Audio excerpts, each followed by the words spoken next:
Bismillahirrahmanirrahim. Assalamualaikum warahmatullahi wabarakatuh. Perkenalkan, nama saya Iqbal Rifai, NIM 2021040083. Di sini saya akan menjelaskan materi tentang Angkatan Balai Pustaka. Dimulai dari latar belakang Angkatan Balai Pustaka. Dalam sejarahnya, awal mula Balai Pustaka terbentuk ketika pemerintahan kolonial Belanda mendirikan komisi untuk bacaan sekolah pribumi dan bacaan rakyat. Pada 14 September 1908, melalui keputusan gubernur dan Balai Pustaka baru menghasilkan bacaan pada tahun 1910 yang dipimpin oleh Dr. Rinkes sampai tahun 1916.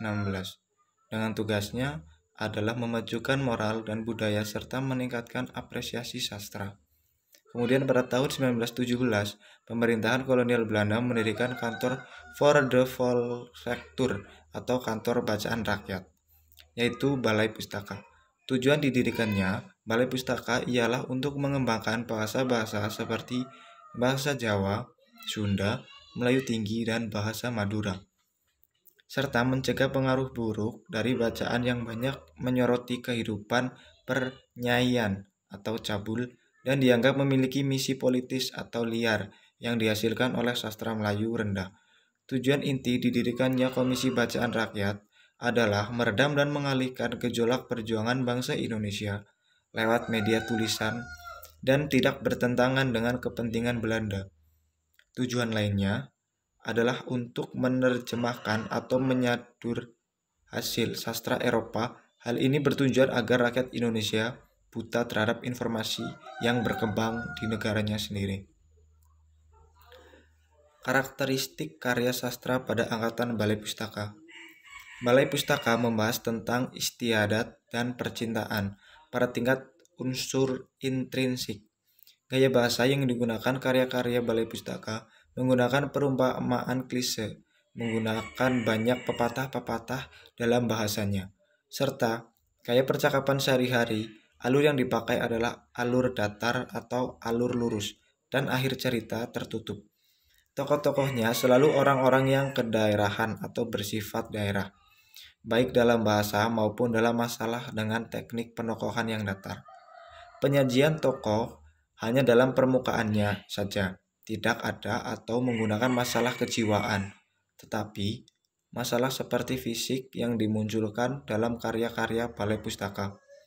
Sudut pandang yang digunakan adalah sudut pandang maha tahu, bersifat idealisme dan romantis. Kadang banyak alur yang menyimpang dan lambat. Amanatnya bersifat didaktis atau nasihat, mendidik pembaca agar loyal pada pemerintah sebagai pegawai, bertumpu pada kebudayaan daerah, sehingga karya-karya Balai Pustaka digemari oleh rakyat pedesaan dan rakyat kota yang priayi. Roman-roman Balai Pustaka penuh sentimentalis, penuh arti, penuh air mata atau cengeng yang dimaksudkan untuk rakyat agar menjauhkan diri dari pikiran-pikiran sosial dan politik bangsanya. Selanjutnya, ciri-ciri karya sastra Angkatan Balai Pustaka. Yang pertama, menggambarkan persoalan adat dan kawin paksa termasuk permaduan. 2. Bersifat kedaerahan. 3. Tidak bercerita tentang kolonial Belanda. 4. Kalimat-kalimatnya panjang dan masih banyak menggunakan perbandingan-perbandingan pepatah dan ungkapan-ungkapan yang klise. Yang kelima, corak lukisan adalah romantis sentimental. Pengarang dan karyanya pada masa Balai Pustaka. Yang pertama, Merari Siregar, dilahirkan pada tanggal 13 Juni 1996, meninggal tanggal 23 April 1940. Berpendidikan Handelskorrespondent di Jakarta 1923.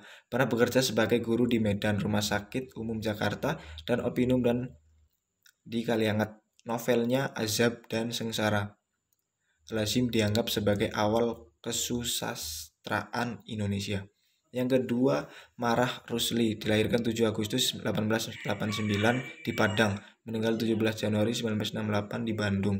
Berpendidikan Sekolah Dokter Hewan di Bogor dan dosen Sekolah Tinggi Dokter Hewan di Klaten. Namanya juga terkenal karena novel atau roman Siti Nurbaya. Yang ketiga, Abdul Muiz, dilahirkan pada tahun 1889 di Solok, Sumatera Barat, meninggal 17 Juli 1959 di Bandung. Pendidikan terakhir tamat Sekolah Kedokteran Stovia di Jakarta, menjadi clerk di Departemen Buderwich and Irradiance dan jadi wartawan di Bandung. Selain itu juga aktif dalam Syarikat Islam dan pernah menjadi anggota Dewan Rakyat. Namanya terkenal karena novel Salah Asuhan, Pertemuan Jodoh, dan Suropati, dan juga Robert Anak Suropati. Yang keempat, Nur Sultan Iskandar, dilahirkan tanggal 3 November 1989 di Sumatera Utara, meninggal 28 November 1975 di Jakarta. Pendidikannya adalah sekolah Melayu. Ia pernah juga menjadi guru sekolah desa di Sungai Batang, guru bantu di Muara Belita, Palembang, dosen Fakultas Sastra 6, dan redaktur Balai Pustaka hingga pensiun. Menghasilkan sejumlah novel, diantaranya yaitu Apa Dayaku, Karena Aku Perempuan, Salah Pilih, dan Karena Mertua, dan lain-lain. 5. Muhammad Hasyim, dilahirkan tanggal 1886 di Muara Sipongan, Sumatera Utara. Pendidikannya sekolah guru sampai tahun 1935.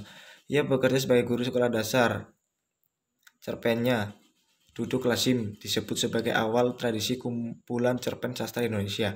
Bukunya yang berjudul Si Samin mendapat hadiah sayembara buku anak-anak Balai Pustaka tahun 1928. Lalu terbit lagi tahun 1928 dengan judul Pemandangan dalam Dunia Kanak-kanak. Yang keenam, Tulis Sultan Sati, dilahirkan tahun 1928 di Bukit Tinggi, meninggal tahun 1942 di Jakarta. Penuh menjadi guru dan kemudian menjadi redaktur Balai Pustaka. Karangannya yang pertama, Sengsara Membawa Nikmat, Tak Disangka, Syair Siti Marhumah Yang Soleh, Memutuskan Pertalian, dan Tidak Membalas Guna, novel 1932. Yang ketujuh, Albas Sultan Pamunjak dan Sati, dilahirkan 17 Februari 1999 di Bukit Tinggi, meninggal 4 Oktober tahun 75 di Jakarta. Pendidikannya swasta di Magek, sekolah privat di Bukit Tinggi, Quack School, kursus bahasa, dan Einland MO. Ia pernah menjadi guru di berbagai kota, dosen sekolah tinggi di Jakarta, dosen Universitas Gadjah Mada di Yogyakarta, 1946 sampai 49. Pegawai Departemen Pendidikan Pengajar merangkap dosen Universitas Indonesia di Jakarta. Karangannya Dengan Melarat, Pertemuan, Putri Zahara atau Bunga Tanjung di Pasir, Jembangan, kumpulan sajak 1947. Tokoh yang ke-8, Aman Datuk Madjijo, dilahirkan tahun 1996 di Surakam, Sumatera Utara, meninggal tahun 20. Karangannya Syair Si Banso Urai Menebus Dosa, Rusmala Dewi, Hardejo Sumarto, Si Cebol Rindukan Bulan, Sampaikan Salamku Kepadanya, novel 1935, dan lain-lain. Yang ke-9, Muhammad Yamin, dilahirkan 23 Agustus 1903 di Sumatera Barat, meninggal 17 Oktober 1926 di Jakarta. Pendidikannya HIS, AMS, dan tamat Sekolah Hakim Tinggi Jakarta. Ia pernah juga menjadi Menteri Kehakiman tahun 51, materi pengajaran, pendidikan dan kebudayaan RI, Ketua Badan Pengawasan LKBN antara 61 sampai 1962, Ketua Dewan Perancang Nasional. Karangannya Tanah Air, kumpulan sajak, Indonesia Tumpah Darahku, kumpulan sajak, Kalau Dewi Tara Sudah Berkata, drama, Ken Arok dan Ken Dedes, drama. Yang ke-10, Rustam Effendi, dilahirkan 13 Mei 1903 di Padang dan KKS Bandung 1924. Dia pernah menjadi guru di Perguruan Tinggi Islam Adabiyah 11 Padang tahun 28. Ia bermukim di Belanda dan 14 tahun diantaranya 1933 sampai 46 menjadi anggota Komer Majelis Rendah. Karangannya antara lain Babasari, Percikan Permenungan. Yang ke-11, Yogi Abdul Rifai, Dilahirkan 1 Juli 1896 di Sumatera Utara, meninggal 4 April 83 di Jakarta. Pendidikannya sekolah Goberneman kelas 2 Lubuk Sikamping dan kursus guru bantu. Karangannya Gubahan, Kumpulan Sajak 1930, Puspa Aneka 31. Yang terakhir, karya Puncak. Puncak karya sastra Zarnan ini adalah novel Siti Nurbaya karya Marah Rusli. Karena itu, angkatan ini dinamakan juga dengan Angkatan Siti Nurbaya. Meskipun demikian, beberapa karya lain juga menonjol.